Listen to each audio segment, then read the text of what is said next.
Halaka mga kababayan, Attorney Topacio, binanatan itong dalawang Rimulya, no? Itong si DILG Secretary ni Rimulya at itong si Ombudsman Boying Rimulya.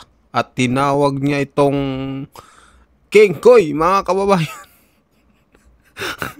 Ayan, tinawag niyang King Koy daw itong dalawang Rimulya dahil nga mga kababayan, yung mga nagtatawag daw ng Marcos resign ay kinakasuhan ngayon ni DILG Secretary Rimulya ng inciting to sedition, mga kababayan. So, sabi ni Atty. Topacio, ano ang dahilan bakit kakasuhan, mga kababayan? Kumbaga, yung freedom of expression, mga kababayan, nawawala na daw dito sa Pilipinas. Pati ito si Boying Rimulya, binanatan niya din dahil nauna pa daw kasuhan si Saldico kung kailan lang daw lumabas nung hindi pa daw nagsasalita, hindi pa kinakasuhan. Ngayon na nagsalita na ay bigla na lang kinasuhan at pinapahanap na at nakipag-ugnayan sa Interpol, mga kababayan. So panoorin natin itong banat ni Atty. Topacio dito sa dalawang Rimulya. Dinamay niya pati dito si Ping Lacson, mga kababayan, dito sa Blue Ribbon Committee, no? Panoorin natin. Dito mo makikita kung papaanong walang mangyayari dito sa moro-moro ng pamahalaang ito. Kita nyo ha? Sa halip na imbestigahan yung mga may anomalya, etong ulalong si John Vic Rimulya, tayo pa tatakutin. Yun lang. Oo. Paiimbestigahan daw niya yung mga sumisigaw na Marcos resign. Bakit? Anong krimen? Yan ay kasama sa freedom of speech, yung Marcos resign. Diba? Bakit yun pantatakutin mo? Yung mga nagpaprotesta, imbestigahan mo yung mga nagnanakaw. O, diba? O, unang-una, yan mo pinakikitang walang kwenta, walang mangyayari dito. Pinaglololo ka lang tayo. Huwag na kayong umasa dyan sa ICI. Huwag na kayong umasa dyan sa BRC, sa Blue Ribbon Committee. Ginoong Rimulya, Marcos resign! Marcos resign! Marcos resign! Marcos resign! Imbestigahan mo ko. Sige, go! Marcos resign! Marcos resign! Marcos resign! Marcos resign! Sige, yan, nakarecord yan. Sige. Wala, Tony. Baka magdating ngayon yung mga kasamahan mo. Sige. Well, anyway. Tinatakot tayo. Okay, ito naman. Dito ka magtataka. Yung kapatid naman niya, King Koy din. Si Ombudsman. Kung sino yung nagturo sa mga gumawa ng anomalya, yung painuna. Ang tagal-tagal nang may mga nagtuturo kay Martin Romualdez. Kung sino-sino mga congressman, di ba? Opo. Di ba ang daming congressman, tinuro ni Diskaya, tinuro ng mga district engineer, tinuro ni Gutesa. Ang dami. Sinong kinasuhan? Si Saldico? Kailan lang lumabas? November 14 lang, may kaso na agad. Yung mga iba, wala pang kaso? Grabe, no? King Koy! Ayan, King Yan yung Koy, no? makikita, walang mangyayari dyan. Huwag na kayong umasa dyan. Huwag nyo nang bantayan yan. Ang ombudsman, wala na yan. It is a severely damaged institution. Wala na yan. Huwag nyo nakasahan yan. Pero bago sasabihin, nakakatawa kay Rimulya. Boying kasi dalawang Rimulyang Kengkoy na yan Minsan magkakamali ka Pwede na lang natin sabihin yung mas gwapong Kengkoy at saka yung hindi kagwapuhang Kengkoy. Lakas mang asat talaga. Pero, Tony, no? Teka muna. Sige po. Yun daw, sinabi ni Saldico sa kanyang video, hindi daw niya pwedeng imbestigahan kasi hindi daw under oath at may proseso daw siya. Naglabas pa ng statement gina-justify yung kanyang kapwitan. Anak ng teteng nasa ilalim ng saligang batas at nasa ilalim ng Ombudsman Act of 1988 kahit anonymous complaint. Anonymous! Pwede. Walang pangalan. Oh. Susulat ako sa Ombudsman Ginoong Ombudsman, ako ay si X. May nalalaman akong anomalya dito sa lalawigan ng Y. Ito ang mga detalye. 1, 2, 3, 4, 5. Okay. Pwede na po yung basihan ng pag-imbestiga ng Ombudsman. Basta may detalye. Minsan nga sabihin mo lang, si gobernador ay may bagong sasakyan. Ito ang plate number. Etong halaga nito ay lampas-lampas sa kanyang lehitimong sweldo o kita bilang gobernador. Opo. Imbestigahan nyo. Pwede na po yun, basta may detalye. Eto, hindi anonymous. Alam mo yung source, therefore mabavalidate mo kung may alam o hindi yung source. tao. Si Saldico, dating chairman ng Appropriations Committee. Appropriations. Gumagawa ng budget. Anong kanyang isiniwalat? Kung paano inutusan di umano ng Pangulo na maglagay ng 100 billion sa budget. Okay. Yes. Siya ay kilalang tao ni Martin Romualdez. Dinitalye niya. Meron siyang parang spreadsheet. Oh, di ba? Opo. Oh, ayan na. Ayan ang detalye. Oh, ayan ang detalye. Eh bakit hindi mo pwedeng imbestigahan? Ngayon ka mag-iinarte na kailangan sworn statement. Actually, pwede yan eh. May nagtanong na sa akin yan eh. Pwede ho ba yung gamitin? Pwede bang iswerto nang siya hindi pupunta sa embassy natin? Pwede po. Bayan, Kung so- yung kinalalagyan niyang bansa ay signatory yung pamahalaan noon sa Apostille Convention sa Hague, pwede siyang magpanotaryo roon sa lokal na notaryo. Halimbawa, Spain. Notaryo ng Spain. Ang notarial law ng Spain ay similar sa atin. Okay. Pagkatapos, ipapa-certify niya yon doon sa proper agency ng Spain. Kung sa America, State Department, kung kailangan namin ng apostil sa Amerika. Opo. May mga kaso kami, yung mga judicial confirmation of foreign divorce, State Department ng particular state, halimbawa, State of Nevada. Okay. May State Department ang Nevada. May kanya-kanyang ahensya yan na nag-certify. Papacertify niya roon, ang tawag doon ay apostilled document. Ayun. Pag pinadala mo yon dito sa Pilipinas, pwedeng tratuhin yon na as if dito ni notaryo sa Pilipinas. Pwede nang gamitin yon sa hukuman as prima facie evidence of the contents thereof, because a notarized document under the law is entitled to full faith and credit on its face. Of course, may problema ka. To be fair, baka sabihin nyo, one-sided ako. Kung hindi ka mako-cross-examine, medyo mababa ang evidentiary value noon. Kung sa korte. Pero ang ombudsman, mas malawak ang kapangyarihan. Anonymous nga eh. Wala ngang pangalan, pwede ka mag-start ng investigation. Ikaw mismo, kahit walang nagre-reklamo, pwede ka mag-start ng investigation. Pag may nalaman kang anomalya, eto pa, may nagsusumbong na. Oh, ngayon, bumanat naman tong si Ping Lacson. Si Ping, grabe ha. Paano kaya nila naaatim na ganyang kagarapal ang pagdepensa nila at pagkubli sa katotohanan? Paano nila naaatim? One thinks goldfish have a 3-second memory span, and nicotine is the main cause of smoking-related risks. It's not.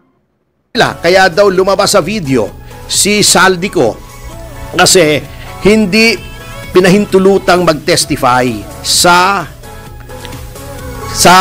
Senate Blue Ribbon Committee dahil daw hindi under oath. Double standard naman ng Senado kung ganon. Opo. Bakit nung mga investigasyon labang kay Pastor Kibuloy at kay Alice Guo, may mga testigo si Ontiveros na pinayagan nila mag-testify hindi under oath? May mga kulukoy dyan sinasabi, hindi naman si Ping yun. Hindi nga si Ping. May mga comprehension problems pala kayo eh. Mahina pala IQ nyo eh. Ang ibig kong sabihin, may president na sa Senado. Ba't wala ba si Ping sa Senado? Ginawa na ng Senado. In the past. Kaya nga president eh. In Opo. the past. Ginawa na, ba't ayaw yung gawin ngayon? In other words, namimili. namimili nga, unang-una, okay, sabihin na natin hindi under oath. Ha? Okay. Ang legislative inquiry, kung legislative inquiry lang, relax naman ang rules on evidence. Hindi mo naman kailangang maging evidence yan that is admissible in court kung hanggang doon lamang. Opo. Ha? Kung hanggang doon lamang. Kailangan lang, since ang gagawin mo naman, hindi ka naman NBI, hindi ka naman police, hindi ka naman investigator, hindi ka naman hukuman. Ha? Ang purpose mo lang is to gather facts to make good legislation. Yun lang. So, input pa rin yan. O, bakit ayaw? Dahil ituturo si Martin, ituturo ang Pangulo. O, halatang halata si Ping, grabe eh. Tandem yan eh. Yang dalawang yan parang Laurel and Hardy yan eh. Si Senate President saka si Ping Lacson. Kaya kinokopon na yung BRC kaya tinanggal nila kay Marcoleta. Alam nyo, baliktad na talaga ang mundo ngayon eh, ha? O, ang whistleblower yung kinasuhan. Si Diskaya, pinahihirapan. O, di ba? Si Marcoleta, yung umaayos ng investigasyon dati, tinanggal. Ngayon, pinag-iinitan pa ng COMELEC. O, halatang halata kayo, mga bok. Kasi ang COMELEC, wala na eh. Wala nang independence ng COMELEC eh. Grabe na ang ginagawa nitong COMELEC. Wala nang kredibilidad. Alam mo, ang mga institusyon natin, wasak na wasak na. Wasak na wasak na. Wala nagtitiwala sa BRC under Lacson. Walang nagtitiwala na dyan. Tinatawanan na lang yan. Kasi kitang-kita mo naman si Lacson eh. Nag-prejudge na agad. Yun ang masakit. Kaya nga eh. Di ba kaya nga kinall out siya ni Senator Marcoleta, you are the chairman, you should not be making judgments, di ba? Yes. As to credibility, etc. Ngayon, nagsalita na naman. Oh. Alam nyo, eto ha, ang yung kay Saldico, para tapusin na natin itong kay Saldico. Opo. May halaga ba yan? Sinasabi kasi nila, walang halaga. Bakit walang halaga? Explain nyo sa akin. Kasi, may tao, may tao, lumabas. May personal knowledge siya. May personal knowledge. Meron siyang mga detalye na pinakikita. Di ba sabi ka niya, bago daw magsalita si Ping, tignan mo muna yung binibigay kong dokumento. Ang hirap kay Ping eh, hindi pa nakikita eh, dumaldal na eh. Ayun, yun lang. Tignan mo muna yung dokumento pinakikita ko sa'yo, itugma mo muna doon sa mga insertions kung tama. Eh si Ping dumaldal na agad. Anong klaseng Blue Ribbon Committee yan? Baka Pink Ribbon Committee na lang yan. Ha? Oo, di ba? Parang personal friend lang. Ganun lang. At Mga walang gobyerno. LGBTQ na lang ang kahulugan yan. Yun nga po, mangyari niya. Masakit yun. Hindi, kasi nga, nagpi-prejudge. Basta tinamaan si Martin at ang Pangulo, Opo. talagang hinaharangan na nila eh. Mas matindi pa yung harang sa Mendiola eh. Yung ginagawa nila. Di ba? Sinasabi na agad niya, may value po yan because my whistleblower. Ang dapat dyan ay tignan nyo kung may katotohanan o wala yung sinasabi, hindi bastang, hindi under oath. Nililigtas mo lang yung sarili mo. Okay, pagpalagay na natin, inililigtas lang niya sarili niya. Pagpalagay na natin. Tignan mo pa rin. Imbestigahan mo pa rin. Imbestigahan mo pa rin. Impormasyon yan eh. Sa intelligence po, lahat ng intel mali tama, titignan mo kung saan ang pagtutunguhan. Malay mo, totoo. Hindi mo basta sasabihin, wala yan, eto okay. Hindi mo makukuha yung buong picture. Yan. Yun lang. Kita nyo ha, sinasabi ko sa inyo, may value yan. Anong value yan? May tao. In-identify niya yung sarili niya. Opo. May personal siyang kaalaman, hindi to hearsay. May mga attorney Google na naman dyan, no? Meron na naman. Alam mo, nakakahawa pala yung attorney Google eh. Yung original ni Dan Fernandez na attorney Google, nahawa na si Ping Lacson. Senator Google na siya. Nahawa na siya ni attorney Google. Nagsasalita na pati si Tito Soto. Nagka-Senate President Google na siya, di ba? Sasabihin pa niya on points of law, kadibati mo abogado. Si Alan Peter, baka ka ng batas. Di ba nasopla siya? Yun nga po eh.